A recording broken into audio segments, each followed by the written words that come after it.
This is Listen Up Homebuyers, the only podcast offering home buying advice and tips from true buyer agents. And now, here's your host, Victoria Ray Henderson. My guest for Listen Up Homebuyers is the owner of 4 Buyers Real Estate, an exclusive buyer brokerage in Massachusetts. This guest has been an exclusive buyer's agent since 1992. In fact, she is one of the founding members of the National Association of Exclusive Buyer Agents. You'll know it as NABA, and a former director for the Massachusetts Association of Buyers Agents. She holds a master's degree in counseling and is a certified exclusive buyer's agent. Welcome, Rona Fishman. Hi.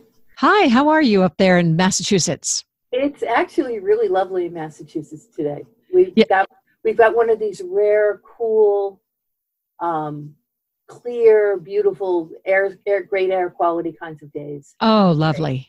That is wonderful. And has your winter been a tough one? Has it been difficult to be doing your job this last few months? Actually, Massachusetts, Eastern Mass, anyway, not Central Mass, but around the Boston area has been unusually mild. So what's ended up happening is it's actually rather pleasant out, but the inventory for the spring hasn't come out yet. So we're not as busy as we want to be. Right. But we're sort of all buyered up and no place to go. And now, could you clarify where it is that you serve home buyers in Massachusetts? Well, we're based in Cambridge, and we've been in Cambridge since 2008. And before that, I worked for 13 years in Newton, which is about maybe 6 or 8 miles south of Boston, and slightly to the west. And then I have another agent, Barbie, who is up in Lowell, which is about a half an hour to the north. And we sort of work the whole area from Lowell to a little bit south of Boston and west out to about Acton. So you cover a pretty large area. Yeah, we've got 6 people. Okay. So each person has their own sort of area where it's closer to where they live and it's easier for them, and they know it like the back of their hands. Okay. For those of you who don't know what NABA is, Rona, since you were one of the founding members, could you kind of give a little history as to what NABA is and why you thought it would be a good idea to found the organization? Okay, well, it becomes a personal story, which is the most important kind of story there is. I was a teacher and a counselor, and at the point where I was getting pushed out of middle management because of budget cuts, I said, I have to do something that helps people in a way that has a beginning, middle, and an end, and sort of a finite accomplishment. Because I realized that when I was teaching, I was counseling too much. And when I was counseling, I was teaching too much, and it just wasn't a good fit. Mm-hmm. So I went into real estate while I was on unemployment after losing a middle management job. And, I'd been a clinical director, and I didn't know what I was going to do next. And I met someone who did real estate, but he was a buyer's agent. So he belonged to the Massachusetts Association of Buyers Agents. Mm-hmm. And in the first year that I was a buyer's agent, I actually spent a little bit of time doing listings. I did 3 listings in my first year. So wait, how did that happen if you were with the Massachusetts Association of Buyers Agents? In the Massachusetts Association of Buyers Agents, they do what they call single agency, which is where you can, in fact, list within the firm. But if a buyer and seller are in the same transaction, you're going to you're committed to referring both of them out. Oh, okay. So when I had a listing, if the buyer was somebody I was already representing, then I couldn't do the transaction, and I would have referred it to another listing agent and to another buyer's agent. I didn't even want to do that. So we did what we call single agency in Massachusetts for about 6 months. And then we said, as of April 1st, any listing we have left, we're going to refer out and be exclusive buyer agents. So why did you make that choice? Why did you make the decision to do that? When I was approaching listings, I found that it was a lot of marketing and trying to get people excited about buying a thing. And that's antithetical to who I am as a teacher and a counselor. What I really want to do is sit down with somebody and say, you have this much money. How do you turn that money into something that's valuable in your life? And that's consistent with my skills as a teacher and a counselor. And being a listing agent simply was not. Right. It sort of was counterproductive to everything that, well, basically everything that you had become at that point, which is somebody who wants to help and look out for and advocate for someone rather than trying to shove them into what you have available. I'm not interested in being part of the mechanism by which property values get driven up. I want my friends to be able to live here in an environment. The greater Boston area is a very hot market. So our property values are going up. Yeah. And I get to stem the tide of that one house at a time by getting somebody the best house their money is going to buy for them. And therefore, I'm doing real estate, but it's not in that world of greedy, let's make people excited and drive prices up. Yeah. No, I totally understand that. It's interesting, Rona, as I've gotten to know you, I've been reading more of your blogs and your Facebook posts, and there's such a sense of social responsibility. I mean, anyone who reads anything that you write is going to know that you are not only advocating for home buyers, but you advocate for people. And it comes through, I mean, in everything that you write and everything you post in social media. Well, real estate is about community. If you don't care about the town that you're selling houses in, you shouldn't be doing this. Well, I mean, it makes sense. I mean, you would hope that people would have a vested interest in the community that they're working in because they live there too. When I note the accomplishments in my life, one of the accomplishments has been to create a business where everybody in the business with me, all my agents, their lives are better. And what they're doing out in the world is making their communities better. That's a wonderful way to run a business. And it's paying off. I mean, I just have the most fabulous agents, and they'll do anything they have to do to get their buyers the best place they can get. We work together so that we all have work-life balance and nobody's burned out and nobody's, missing too much of their children's things and missing too much of life, because buyers agents work nights and weekends. Yes, we do. And many of us are in partnerships with significant others who work 9 to 5, Monday through Friday. It takes a lot to make that work, but we sort of have a formula now. And our agents all make sure that the people who are new that are coming in figure out how to make time for their spouses, time for their kids, so that they're fresh. Because if they're burning out, they're not going to be the best for their clients either. Yeah, that's exactly right. So when you're talking about your sense of responsibility for the community, I'm curious to know, do you have any kind of a formula that you pass on to your agents as to how you evaluate the neighborhood, the property, and how you walk your clients through the process? The first thing is always where the client's life is. So before you even pick a community to move into, if the client hasn't lived there before, then they really need to spend time there. So we suggest what we call the test drive.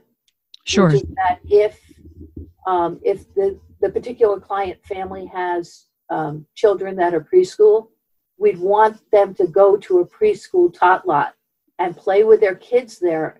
Figure out where the ice cream place is, figure out where the bicycle routes are, all the things that they're going to need to raise their children in that neighborhood before they even look at a house. Yeah, to make sure it's a fit. Mm-hmm. Because the fit is, doing the things you'd normally do. You want to make sure you can do them in that community. And then the next layer of that is being able to know that they can get to all the things that are important to them. Does your commute make sense? Does your home life make sense? Is your trip to the things that are most important to you, does it all make sense? Right. That's a very concrete thing. Yeah. Then it's a question of, in that neighborhood, how much house can you buy for the money that you have?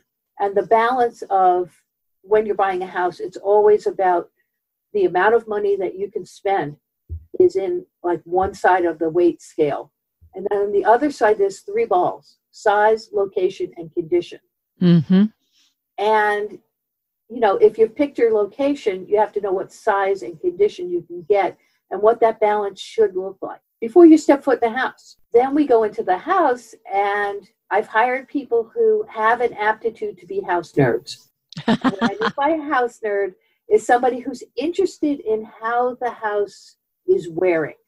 Mm-hmm. Because houses, you buy a brand new house, 3 years later, there's something you're going to have to repair. Right. I hire people who look at it like a puzzle. Right. And figure out, how did that wet spot happen in the basement? Right. Oh, there's a downspout outside that doesn't have a little elbow to move it away from the house, and it's going straight down next to the foundation. We're able to point that out to people, and then it's like, that's a $3 fix. Right. That $3 fix is one, though, that it can cause a very huge problem and an expensive problem if it has been that way for a long time. Right. And that's the thing, is having the curiosity is right. one of the things I look at when I hire people, and they care about their communities. And we're all invested in our communities. So figuring out where you're going to live and what that community feels like is something you can't change once you're in the house. And then I have people who are house nerds and are curious about the way houses are aging, right. for want of a better word. And some of them aren't going to age gracefully, and we need to tell people this house is not going to age gracefully because it was built at a time when people were throwing houses up for a recession. Yeah. So we sort of know those problem things. I was in a house just like that last night, kind of been fit into a small little section of an older neighborhood, and it was built in the 80s, and I pull up and I look at it, and it looks like if, you blow on it too hard, it's going to just fall over. And we get inside, and there isn't a piece of real wood in the house. Everything is just vinyl. And I mean, it was put together incorrectly, and the staircase was off. And I thought, how could this be on the market for $500,000? But yes, you're right. You've got to be able to have an eye for really what's wrong in a house, not just what's right. Dave is sort of funny. You haven't met Dave. You've met a number of my agents. Sure. But Dave is very blunt. And Dave will show a house to somebody, and they'll be like, it's really nice. And then he'll be like, okay, now it's my turn to dash your dreams against the rocks. and he'll say, when I was in the basement and I couldn't say anything because the listing agent was right there, this basement needs a lot of work. And then he'll give sort of a quickie of what were the major things that he saw. And they'll be like, oh. Yeah. And sometimes they'll say, I want it anyway. And then a home inspector will back us up on what was wrong and give them an idea of whether this can be remediated or not. Yeah. You've mentioned wet basements a couple of times, and we have that problem here in the Washington, D.C. area. And I think it's so common anytime you're in a place that's near bodies of water. But is that something that you are up against quite a bit, and then kind of educating your buyers as to what you need to do to make sure that, how to fix a wet basement? Yeah, we're coastal. And like I'm in Somerville, which is all moraine. So once upon a time when the glaciers were here, it dropped rocks about 10 miles to the west of me.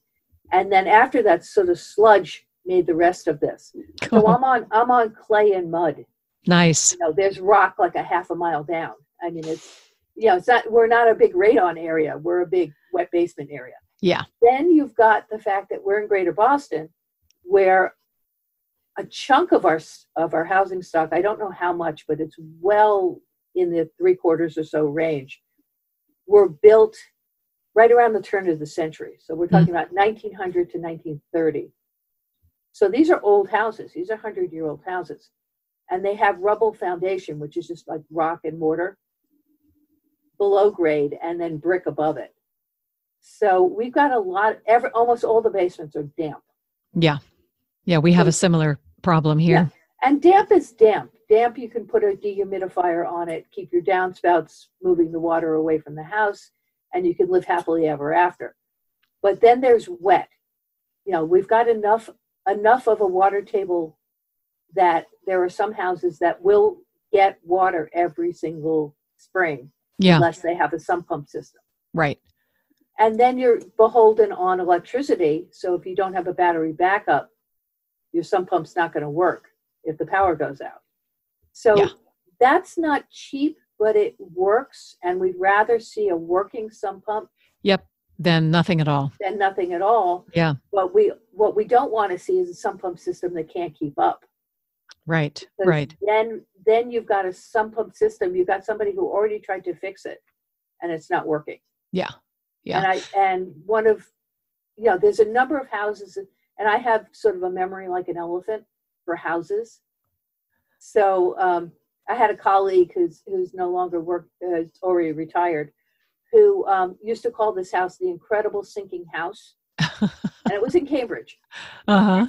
It was on a clay kind of soil, so the foundation would crack every 6 or 7 years. Wow.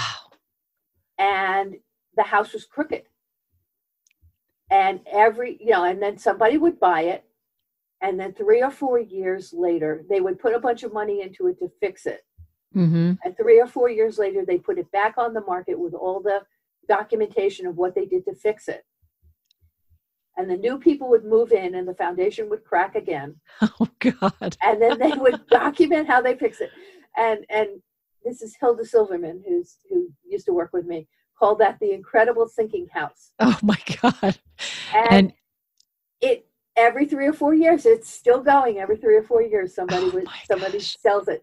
And they had this engineering report about how they fixed it and how you won't have any problems anymore. Oh, my gosh.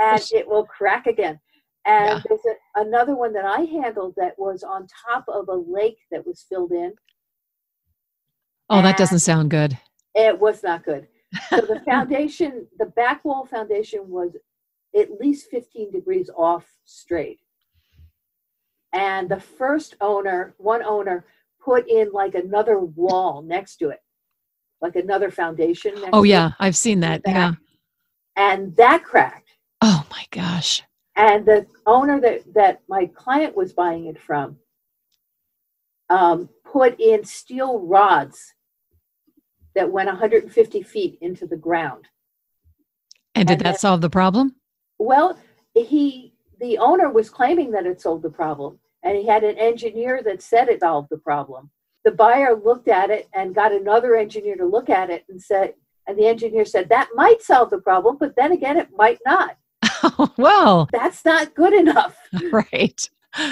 Oh, gosh. I mean, the owner who was selling it spent $250,000 putting these rods in. Wow.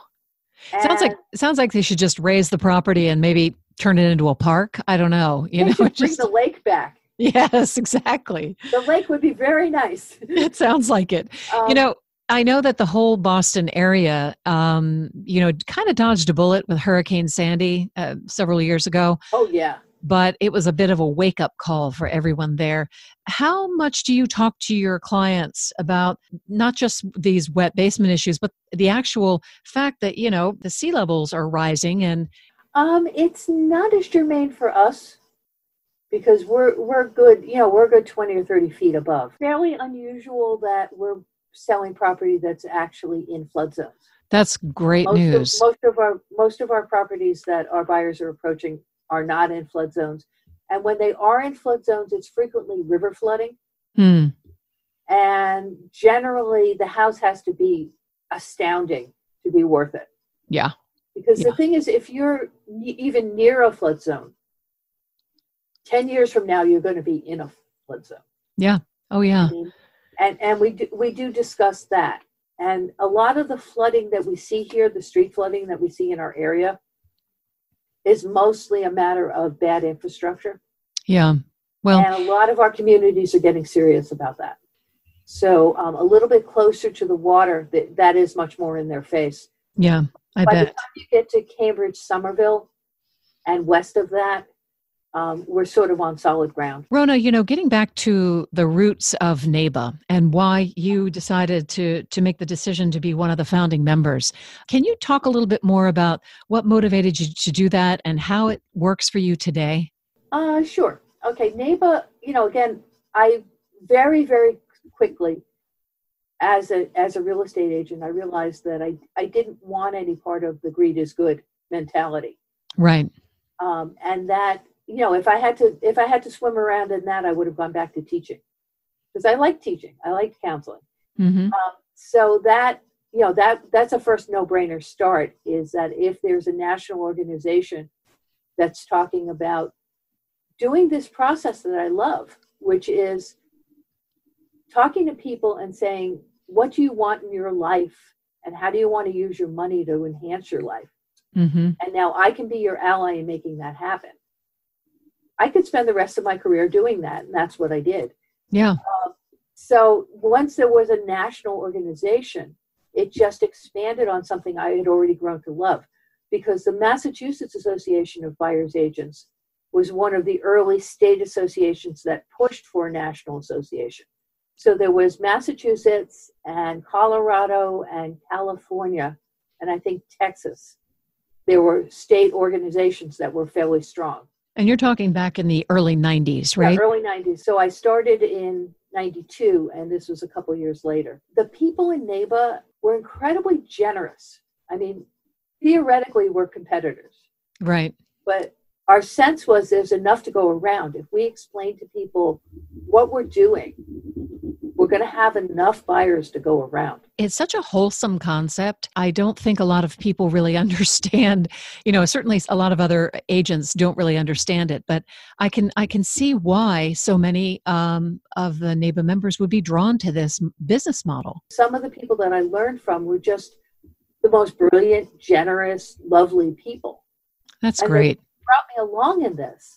And I'm sort of paying it back with my newer agents. I mean, I have millennial agents, I have Gen X agents, and they're all getting the benefit of people who, if they were still alive, would be like 95, 100 years old. Wow.